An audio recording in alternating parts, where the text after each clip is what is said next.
يا أيها الذين آمنوا बिस्मिल्लाहिर्रहमानिर्रहीम, अस्सलाम वालेकुम। we're back with या अय्युहल्लज़ीना आमनू। सूरह हुजुरात की आयत नंबर 12 में अल्लाह सुब्हानहू व तआला फरमाते हैं, या अय्युहल्लज़ीना आमनू इज्तनिबू कसीरम मिनज़्ज़न, कि ए ईमान वालों बहुत से गुमानों से बचो। इन्ना बाज़-ज़न्नी इस्म, कि कई गुमान ऐसे हैं जो कि गुनाह होते हैं। वला तजस्ससू, और एक दूसरे की जासूसी ना करो। वला यग़्तब बाज़ुकुम बाज़ा, और एक दूसरे की ग़ीबत ना करो। अय्युहिब्बु अहदुकुम अन यअकुल लहम अख़ीहि मैतन फ़करिहतुमूह, क्या तुम में से कोई पसंद करेगा कि अपने मुर्दा भाई का गोश्त खाए? तुम इसे कराहत से देखोगे, you will hate to do this. और आखिर में फरमाया वत्तकुल्लाह इन्नल्लाह तव्वाबुर रहीम, और अल्लाह ताला से डरो, बेशक अल्लाह ताला तौबा कबूल करने वाला और रहम करने वाला है। So in this verse, just like the previous verse, there are three social evils that are forbidden, that are prohibited by Allah subhanahu wa ta'ala. इनमें से पहला जो है वो है ज़न, यानी सस्पिशन। ज़न का मतलब ये है कि किसी के बारे में बुरा सोचना, कोई तहकीक के बगैर, किसी सबूत के बगैर। तो think negatively about someone, right. मैं सोचता रहूँ अपने दिल में बैठे हुए कि वो बंदा ऐसे करता होएगा, वो बंदा ऐसे सोचता होएगा, वो बंदा ऐसे अमाल करता होएगा, वो बंदा ऐसी चीज़ें देखता होएगा, वो बंदा ऐसी चीज़ें बोलता होएगा, और मेरे पास इसका कोई सबूत नहीं है, बस मैं अपनी एक ख्याली बातों में दूसरे के बारे में बुरा सोच रहा हूँ, राइट। हदीस में भी आता है कि ज़न से खबरदार रहो, क्योंकि ये सबसे झूठी बोल है, right. So this is the falsest of speech. And हमें जो हुक्म दिया गया है as Muslims, that is to always think positively of other Muslims, हमेशा दूसरे के बारे में मुस्बत सोचना। बल्कि कुरान में आता है, this is one of the verses that we did as well, one of the वाक़यात that we did, जब अम्मा आयशा रज़ी अल्लाह ताला अन्हा पर तोहमत लगी थी, तो इसके बारे में कुरान क्या कहता है, लौला इज़ समिअतुमूहु ज़न्नल मुअमिनूना वल मुअमिनातु बिअनफुसिहिम खैरा, कि जब उन्होंने ये बात सुनी तो क्यों नहीं मुसलमान मर्दों ने और मुसलमान औरतों ने अपने दिल में अच्छा गुमान किया, अच्छी बात सोची इसके बारे में, यानी कि ये सोचा कि this is a falsehood, this is a lie. क्यों नहीं उन्होंने अम्मा आयशा रज़ी अल्लाह ताला अन्हा के बारे में अच्छा गुमान रखा।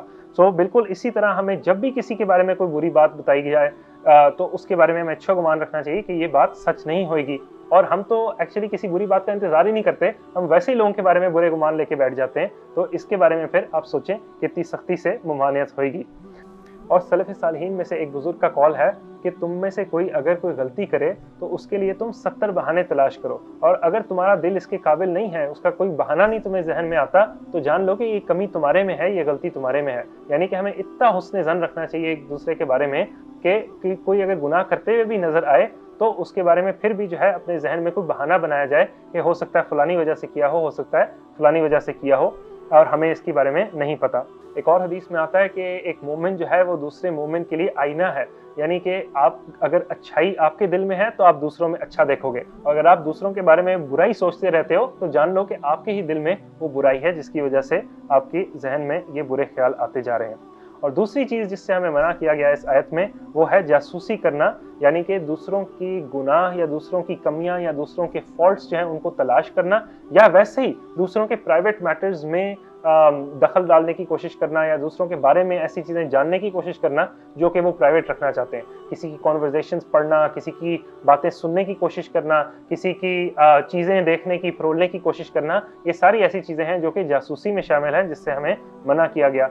नबी सल्लल्लाहु अलैहि वसल्लम ने एक दफ़ा एक ग्रोह से बोला कि ए वो लोगों जो कि अपनी ज़बान से ईमान ले आए हो मगर ईमान उनके दिलों में अभी तक दाखिल नहीं हुआ, एक दूसरे की यानी मुसलमानों की ग़ीबत ना करो, और एक दूसरे की इल्ज़ाम तराशी ना करो, एक दूसरे के इल्ज़ाम ना एक दूसरे की गलतियां ना ढूंढो।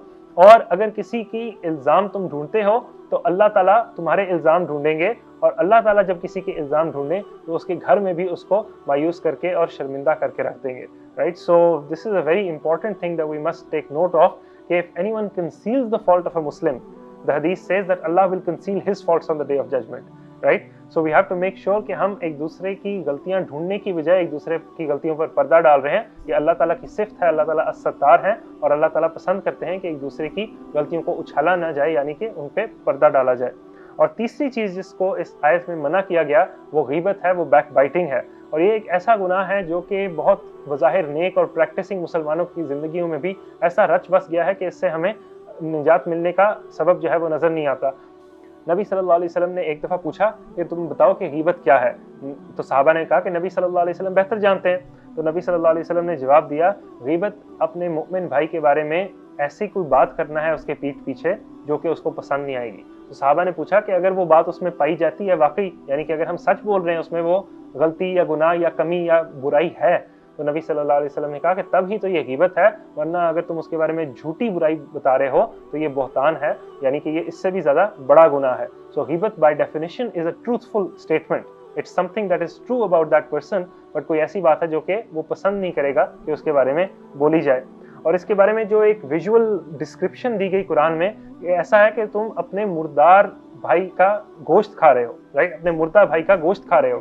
تو یہ ایک بہت ایک ڈسگسٹنگ سی چیز لگتی ہے، ابہورنٹ سی چیز لگتی ہے، ایسی چیز لگتی ہے جو کہ کسی بھی شریف آدمی کو اس سے گھن آئے گی سوچ کے بھی، رائٹ. اس کا کیوں ذکر کیا گیا؟ Because this sin is so disgusting in the eyes of Allah سبحانہ تعالیٰ. ایک ایسا گناہ ہے جس سے اس بندے کو تکلیف نہیں پہنچ رہی. جیسے کوئی لاش پڑی ہوئی ہے، اب اس کا کوئی گوشت کھائے تو اس لاش کو مزید تکلیف نہیں ہو سکتی. اسی طرح اگر آپ کسی کی غیبت کرتے ہیں، وہ ادھر موجود نہیں ہے، اس کو پتہ نہیں لگ رہا، تو اس کو تو کوئی تکلیف نہیں ہو رہی، مگر یہ ایک ایسی چیز ہے جس کے بارے میں سوچ کے بھی انسان کو ایک نفرت سی محسوس ہوتی ہے. سو بہت ساری حدیث ہیں actually that talk about the sin of backbiting, the severity of that sin. ایک حدیث میں آتا ہے کہ زنا سے زیادہ بدتر ہے، ایک حدیث میں آتا ہے کہ بلکہ کئی حدیث میں آتا ہے کہ کس طرح جو ہے غیبت کرنے والے کو ٹارچر کیا جائے گا جہنم میں. ایک اور حدیث میں آتا ہے کہ غیبت کرنے والا جو ہے وہ جنت میں داخل ہی نہیں ہوئے گا. So it's a very important thing that we must save ourselves from غیبت، بیکاز یہ اتنی آسانی سے ہماری کنورزیشنز میں چلی آتی ہے کہ ہمیں بالکل پتہ نہیں چلتا، ہم اس کے خلاف گارڈ نہیں کر پاتے. اور کئی لوگ تو ایسے کہتے ہیں کہ غیبت تو نہیں ہے کیونکہ وہ سامنے بھی ہوتا تو میں یہ بات اس کو کہہ دیتا.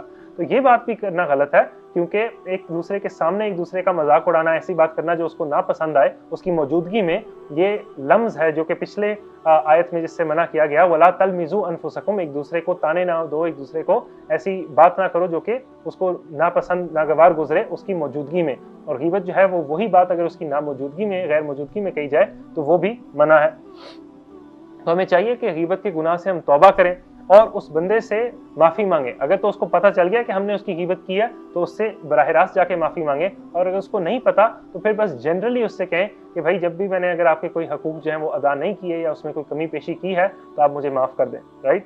اور چاہیے کہ ہم غیبت سننے سے بھی پرہیز کریں. اگر کوئی دوسرے کی غیبت کر رہا ہے آپ کے سامنے بیٹھے ہوئے تو try to change the topic, try to say something nice about that person, try to direct them to talk about something else. اور اگر وہ پھر بھی انسسٹ کریں اس بندے کی غیبت کرنے میں تو آپ کو چاہیے کہ آپ ادھر سے اٹھ کے چلے جائیں. اللہ تعالیٰ ہمیں توفیق دے کہ ہم غیبت سے ہر حال میں بچیں، غیبت کرنے سے، غیبت سننے سے، ایک دوسرے کی جاسوسی کرنے سے، ایک دوسرے کا مذاق اڑانے سے، ایک دوسرے کی ہر طرح سے جو ہے حقوق کو پامال کرنے سے. اللہ تعالیٰ نے جس طرح ہمیں روکا ہے، اور ایک دوسرے کے بارے میں برا سوچنے سے بھی اللہ تعالیٰ ہمیں محفوظ فرمائے.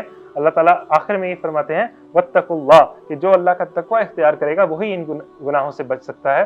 اور اللہ تعالیٰ بے شک جو گناہ سے توبہ کرنا چاہے اس کے لیے تواب بھی ہے، یعنی ہمیشہ توبہ قبول کرنے والا بھی ہے، اور رحیم بھی ہے، یعنی کہ بہت سا رحم کرنے والا بھی ہے. اللہ تعالیٰ ہم سب کو توفیق دے کہ ہم ان احکام پر عمل کر سکیں. وآخر دعوانا الحمدللہ رب العالمین. جزاک اللہ خیر. السلام علیکم.